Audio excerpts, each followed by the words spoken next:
तो इस वक्त की बड़ी खबर आपको बता दें, कांग्रेस की तरफ से प्ले स्टोर पर से अपना ऐप हटा लिया गया है। इस वक्त की बड़ी खबर हम दर्शकों को दे रहे हैं, कांग्रेस ने प्ले स्टोर से अपना ऐप हटा दिया है। हैकर एल्डरसन ने डेटा लीक के मामले में कांग्रेस की तरफ ये पूरा मामला घुमा दिया था, ये कहते हुए कि देखिए कांग्रेस के ऐप से जो डेटा है वो पहुंच जाता है सिंगापुर। इससे पहले राहुल ने नमो ऐप से डेटा लीक होने के बात को लेकर बीजेपी को घेरा था और अब कांग्रेस ने अपने ऊपर लगे आरोपों के बाद प्ले स्टोर से अपना ऐप हटा दिया है। हम सीधे रुख करते हैं, एबीपी न्यूज संवाददाता जैनेंद्र इस वक्त हमारे साथ मौजूद हैं। जैनेंद्र, जिस तरीके से खुद आरोपों में घिर रही थी कांग्रेस डेटा लीक के मामले में, ऐप हटा दिया गया प्ले स्टोर से? जी हाँ, निश्चित तौर पर कांग्रेस जो आक्रामक थी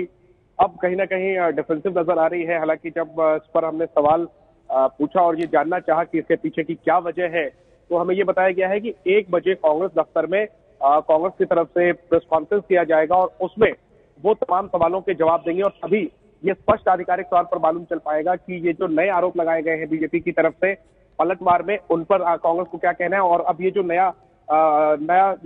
बात आ गई है कि ऐप डिलीट किया गया है, तो उसके पीछे क्या वजह है, ये बात 1 बजे संभवतः पता चलेगी जब कांग्रेस प्रेस कॉन्फ्रेंस करेगी। लेकिन शुरुआती नजर में क्या लग रहा है, क्या बैकफुट पर है कांग्रेस? निश्चित तौर पर कांग्रेस ने इस मुद्दे को लपका था और चाहे वो नरेंद्र मोदी ऐप हो या तमाम दूसरे डाटा लीक के मामले, खुद राहुल गांधी अग्रेसिवली आक्रामक तौर पर जो है वो सीधे हमले कर रहे थे, लगातार ट्वीट कर रहे थे, कांग्रेस प्रेस कॉन्फ्रेंस कर रही थी। लेकिन अब जिस तरीके से चुनकर बीजेपी ने भी कांग्रेस के की तरफ से किस तरीके से डाटा शेयर किया जा रहा है, इस तरह के आरोप लगाए हैं, इसके बाद निश्चित तौर पर कांग्रेस कहीं ना कहीं सोच में जरूर है कि इन सवालों का क्या जवाब दिया जाए। चलिए, तो 1 बजे कांग्रेस की प्रेस कॉन्फ्रेंस पर नजर बनाए रखिए, आगे आपसे अपडेट लेंगे। फिलहाल कांग्रेस की तरफ से प्ले स्टोर से अपने ऐप को डिलीट कर दिया गया है और राहुल गांधी ने देखिए ट्वीट के जरिए जो आरोप लगाया था कि नरेंद्र मोदी ऐप का जो डेटा है वो अमेरिकी कंपनियों के पास पहुंच रहा है, राहुल गांधी के ये आरोप फ्रांसीसी हैकर एलियट एल्डरसन के हवाले से लगाए गए थे और अब इन्हीं हैकर एलियट एल्डरसन ने कांग्रेस के ही आधिकारिक ऐप को लेकर सवाल खड़े कर दिए हैं। इसके मुताबिक कांग्रेस के ऐप का डेटा सिंगापुर की कंपनी के पास जा रहा है और इसी को आधार बनाकर बीजेपी आईटी सेल के हेड अमित मालविया ने राहुल गांधी पर निशाना साधा है।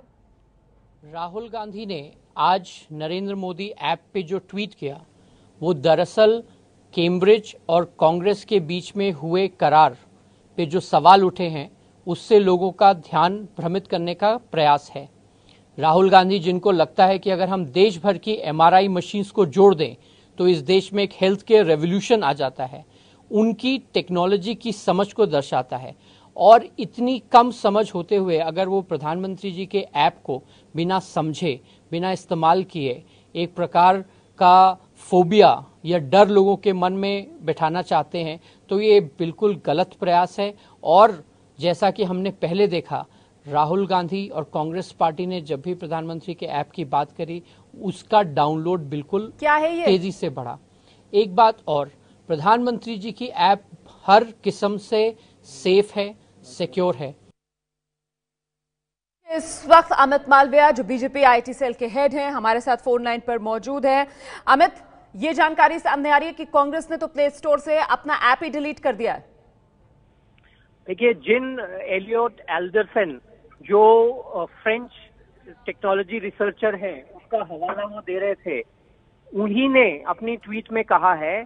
कि जब उन्होंने ये आरोप लगाया और वो डिटेल्स दी जहां पे ये स्पष्ट होता था कि कांग्रेस अपनी वेबसाइट और ऐप के माध्यम से जो डेटा कलेक्ट कर रहा था वो सिंगापुर में किसी कंपनी को दे रहा था, उसके तुरंत बाद ही कांग्रेस पार्टी ने अपना ऐप गूगल प्ले स्टोर से हटा दिया। कांग्रेस पार्टी को बताना चाहिए कि वो क्या छुपाने की कोशिश कर रहे हैं, वो क्यों हमारे सवाल को, जहां पे हमने बार बार पूछा है कि कैम्ब्रिज एनालिटिका और कांग्रेस पार्टी के बीच में जो करार हुआ वो क्यों हुआ, क्या कैम्ब्रिज एनालिटिका का डेटा चुराना और उस डेटा को साइकोमेट्रिक एनालिसिस करके लोगों को भ्रमित करने की जो क्षमता है, इसके लिए ही उन्होंने ये करार किया, और क्यों वो अपनी वेबसाइट और ऐप के माध्यम से जो डेटा कलेक्ट कर रहे हैं वो क्यों विदेशी कंपनियों को सिंगापुर भेजा गया। अभी हाल में राहुल गांधी बिल्कुल ये जो आप सवाल खड़े कर रहे हैं, दोपहर 1 बजे कांग्रेस की तरफ से प्रेस कॉन्फ्रेंस भी की जानी है और शायद उसके बाद कांग्रेस की तरफ से इस पर क्या रुख सामने निकल कर आएगा, हमारी नजर बनी हुई है। लेकिन इस बीच कांग्रेस के जो आरोप थे कि बीजेपी की तरफ से भी जो डेटा है वो तीसरे पक्ष को पहुंचाया जा रहा है, वो आरोप तो अपनी जगह है ना। देखिए, कांग्रेस पार्टी आरोप लगा रही है, उन्होंने कोई भी तथ्य नहीं रखे। मैंने आज जब सुबह कांग्रेस पार्टी के वेबसाइट और ऐप से होने वाली डेटा चोरी का हवाला दिया तो मैंने आपको बकायदा स्क्रीनशॉट और उनकी पॉलिसी डॉक्यूमेंट दिया। मैं पूछना चाहता हूं, जब कांग्रेस अपनी वेबसाइट पे लिखती है कि हम इस डेटा को किसी भी कंसल्टेंट, रिसर्चर या आइडियोलॉजिकल बेड फेलोज के साथ भी शेयर करेंगे और हम उसकी कोई जिम्मेदारी नहीं लेते, तो क्या हम ये मान लें कि भारत तेरे टुकड़े होंगे गैंग या फिर जो नक्सलवादी हैं जो कांग्रेस पार्टी के साथ जुड़े हुए हैं, ऐसे लोगों को भी देश के नागरिकों का डेटा कांग्रेस पार्टी दे रही है? क्या कांग्रेस चलिए अमित, बहुत बहुत धन्यवाद हमसे बात करने के लिए। तो कुल मिलाकर देखिए, ये सियासत अभी खत्म नहीं होगी। तो